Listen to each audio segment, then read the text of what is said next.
3 semaines après sa libération, le voilà rentré à la maison. Samedi 16 novembre, Daniel Laribe, ex-otage du Sahel, libéré le 29 octobre dernier, après 3 ans de captivité, était de retour en terre sévenole, dans son village à Mialé, où des dizaines de personnes étaient venues lui souhaiter la bienvenue. C'est avec une joie profonde que je suis content de revoir tout le monde.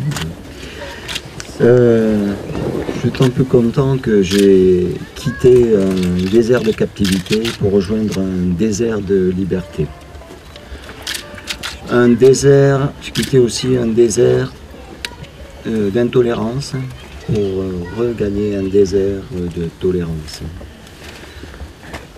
Je voudrais profiter de cette occasion pour remercier toute cette chaîne de solidarité au niveau national, au niveau régional, au niveau local, sans laquelle nous ne serions peut-être pas là tous les 4 ans.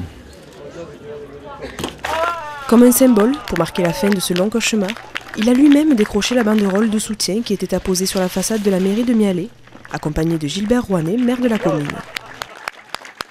Nombre de maires de l'agglo, qui avaient eux aussi témoigné leur soutien aux otages avec cette même banderole sur les façades de leur mairie, étaient également présents, banderole sous le bras. Toutes ont finalement été déposées au pied de l'olivier planté l'an dernier en l'honneur de Daniel Laribe dans la cour de l'école.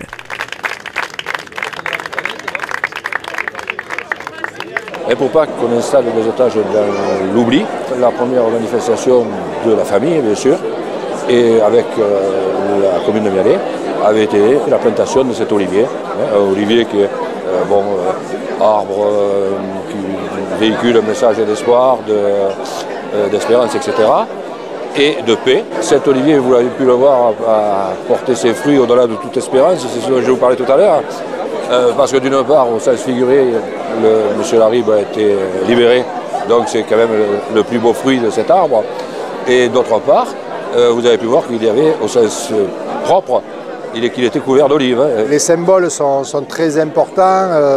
Au pied d'un olivier, l'arbre de la paix, les élus, les collectivités, les villages, chacun a souhaité montrer son amitié, son affection et puis être solidaire de ces familles-là. Lorsqu'on a été contacté par son comité de soutien, il n'y a pas eu une hésitation ni de moi-même ni du conseil municipal.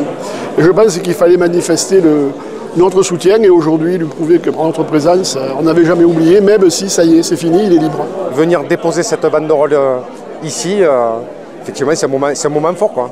Le meilleur lieu choisi, je crois, ils ont planté l'olivier dans la cour de l'école.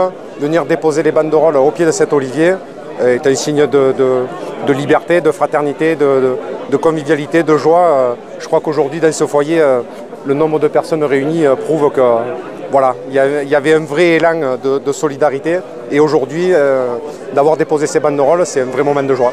Je suis content de retrouver cette vallée, les Cévenols, que j'ai tant arpenté, de retrouver les senteurs d'automne. J'ai hâte de rallumer la cheminée de notre maison de Possan pour sentir les effluves des bois de chêne qui brûlent.